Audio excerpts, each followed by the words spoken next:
Welcome to Jets Talk. My name is Ryan. I'll be your pilot. If you're new here, hit that subscribe button. If you've been here before, welcome back. I love having you here. Boys and girls, I want to talk a little bit more about the Zach Wilson controversy from yesterday that's flown into today. A little bit more rumors, speculation, a new quarterback change, whole bunch of stuff that I want to get into. Aaron Rodgers appeared on the Pat McAfee show today for his weekly spot on Tuesday. Tried to calm down some of the flames that were going on. Today feels a little bit better than it did yesterday. But let's listen to what Aaron Rodgers had to say about the comments regarding Zach Wilson and him not wanting to go into the game. I love Zach, yeah. Did you talk to him about him saying, I don't want to play football here? I will say this, you know, when you have sources, right? And that's always an interesting, thing. And first of all, to have that you can go down a whole rabbit hole with actual sources, made up sources. Why is someone willing to be a source? What are they gaining out of that? On and on and on. But when you use sources and whether intentional or unintentional, try to assassinate someone's character like that report does for Zach, I have a real hard time with that. Okay, I really do. So you're saying that was an effort to maybe make Zach look like a worse human than he potential people already view. Yeah. I think that was, how can he not read it any other way? I mean, you're basically saying that this kid is quitting on the team and doesn't want to play and has given the middle finger to the organization. Now listen, I don't want to speak for him because he's going to get a chance this week to speak, and I'm going to let him speak.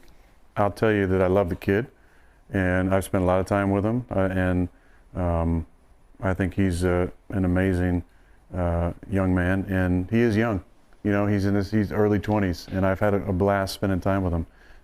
He's gone through a lot of shit in the last 3 years, and he's got every right to be frustrated and disappointed about it. I think he's done a good job of standing up and taking accountability this year when it's been his part to do it. And I think that if that's journalism now, if you're going to use sources, and whoever that, I want to say the F word now. You can't. We're doing journalism. But whoever Can, right? That's fool. That's one of the rules. What's one of the rules? Whoever that person is that thinks it's okay, number one, to talk to anybody like that, I don't understand what you get out of that, number one. But number two, what is your impetus? What is your motivation to try and bury someone like that? And that's a problem with the organization. You know, we need to get to the bottom of whatever this is coming from and put a stop to it privately, because there's no place in a winning culture where, and this is not the only time, there's been a bunch of other leaks. Big city, a lot of reporters. I get it. A lot of friends. I get it. They're not your friends. No, yeah. They're not your friends. Yeah, What? friends. They're not your friends. Even if they are, is that really what you want to be about? You want to be about using someone in the media to leak stuff to, in order for what? To get them to put your name out there for a job, or if you're a player, to get you a write-up, something. I think it's chicken shit at its core, and I think it has no place in a winning organization to be a source on it, especially not if you're going to assassinate somebody's character. And especially not when it's someone that I really love and care about, like Zach Wilson. So. Aaron Rodgers is spot on in this. If you have something bad to say about your teammate, put your fucking name on it or don't say it at all. There's no way that there is any type of beneficiary from a comment like this other than trying to make yourself potentially look a little bit better, or are you just trying to sow divisiveness within the organization? This is really frustrating, whether it's coming from a coach, a player, a janitor. I mean, who cares? Someone in the building. You got to know you are in a united front. You have to be able to do that to the media, to everyone else, and you handle everything inside. So Rodgers says that we got to handle this quietly inside, no media outside, no going to the reporters or anything like that. Look, I'll be honest, Joe Douglas has had a pretty good resume as far as leaks coming out of our locker room. By and large, probably I would say last year we had a little bit of it coming out, but this has been the worst year that I've seen of just stuff seeping out the seams. And maybe it's because we had just such sky-high expectations. Rodgers actually goes into the conversation about why there's some issues with the team going on right now and what some underlying issues may be. Up front, obviously we've played 3 different quarterbacks now, and there's obviously more developments happening this week. Yeah, but, Tim got fired. I don't like to say it, but it happened. Happened today. But yeah, it's been a great learning experience. Journalism. I believe in the guys there. I believe in the men and women that work at the facility. I believe in the individuals in the position of leadership. I think that there's, just like anywhere, there's a lot of reactions that happen at various times, and some may be influenced by fans and pundits, maybe a little more than I'm used to. But I think it's a great opportunity for us to stick together now and to just watch and see how it all plays out and how people respond to this adversity. And it's been a wild ride, and I look forward to taking back the reins pretty soon. So there could be some decisions that are being made inside One Jets Drive because of pressure from outside sources, whether that be the fans, the media, or some jamokes in their office with a camera yelling at a computer screen.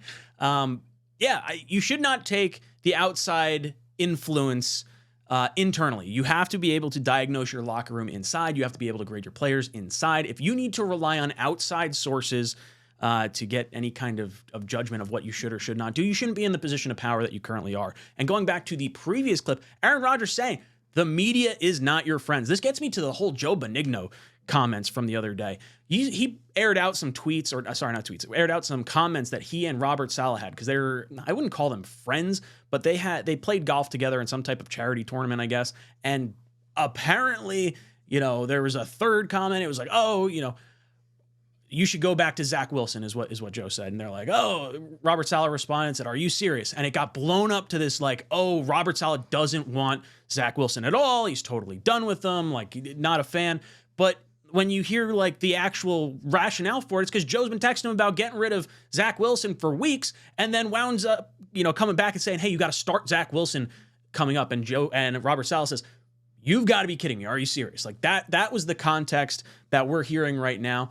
And look, Rodgers is right. The media is not your friend. They're here to get clicks. They're here to get, engagement and all this other stuff. That's what their jobs are, to try and, get that story, get that headline, that one little clip.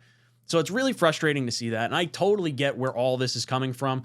But like, I don't like seeing guys get their name dragged through the dirt because they got to make a living on it. And look, I'll be honest, I'm guilty of it. I've definitely fired off a few not so glorious takes.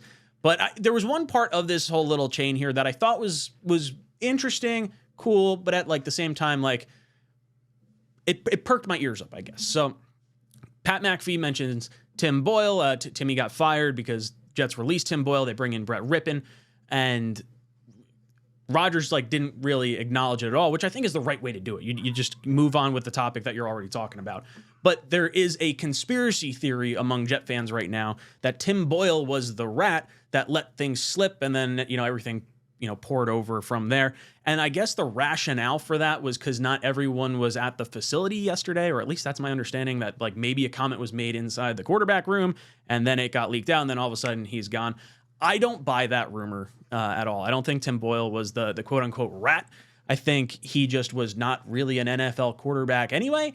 And the Jets decided, hey, we've seen enough and we need to get someone else in here that knows Hackett's system, and enter Brett Rippon now. Hey kid, what are you doing over there? We're cooing and cawing over there. So we bring in Brett Rippon. Bring him in. He played with Hackett last year in Denver. We tried to bring him in after Aaron Rodgers got hurt initially, but we wound up not making the move because the Rams elevated him from the practice squad to their active roster, so we could not get our grimy little mitts all over him. So what do we expect here? Do we expect Rippon to start? Do we expect Zach to start? Do we expect Trevor Siemian to start? When I'm looking at all the the scenarios for this upcoming week, I think the best quarterback we could start is Zach Wilson. By the way that Robert Saleh spoke at his press conference yesterday, not really committing to a quarterback and saying, I'm not there yet, when Zach approached him wanting to be the starter, wanting to play, get the ball in his hand. And Robert Saleh was like, I'm not there yet. I'll make a decision on Wednesday. Maybe that's where he'll wind up getting, but we still haven't seen Siemian actually practice with the ones and get the full reps of a starter. Brief pause. We dropped a pacifier. Had to get that back in. So where was I? Brett Rippon. Who do I think is going to start? I think Zach Wilson's the best quarterback on the roster. I think Trevor Siemian is more than likely. I shouldn't say more than likely, but I think there's a good chance that he gets the opportunity to prepare for a start rather than just being thrown in right now. But I feel like at the same time, if you throw him in to start, then that feeds more rumors into Zach Wilson didn't want to start. So then do you start Zach? But then are you just feeding into the media narrative like, okay, I have to start Zach because everyone thinks I shouldn't start Zach or I should start Zach? It just sucks. The whole scenario from the last 24 hours is really frustrating for Jet fans because our season's already done. It's in the shitter. Like, just put us out of our misery. Let the season end. I just want to know what draft pick we have. I want to look forward to the future. And look, I do think we should see Zach again. I do. I think he gives us the best chance to win. If Robert Saleh is genuinely done with Zach and you don't want to play him, then, at least we're full tank ahead and you're going for the top 5 pick. But man, this has just been really, really frustrating. And I'll leave it with this. Aaron Rodgers had this one little moment at the very, I guess I shouldn't say at the very end, but one of the moments on the Pat McAfee show where he gives fans just a little bit of hope. I do love that about Jets fans, you know what I mean? They care so damn much. And this has been a shit season for sure. But we will be back. Hell yeah. Damn right it's been a shit season. It's been absolutely terrible, and I'm glad you acknowledge it, and I'm glad, I think all players on the team would probably acknowledge this is not where we had our goals set, and for fans to still be hanging in there like, come on, still buy some tickets, get the jersey, waste 3.5 hours of your time to see 6 points scored on offense. It's frustrating. We feel like we got robbed of a season because of the Aaron Rodgers injury. Guys, let me know your thoughts down below. What do you think of the Zach Wilson news just a day later? What do you think about Aaron Rodgers being on Pat McAfee, airing out some of his issues with these sources and whatnot? What are your issues with the sources down below in the comment section? And as always, go Jets. Jets!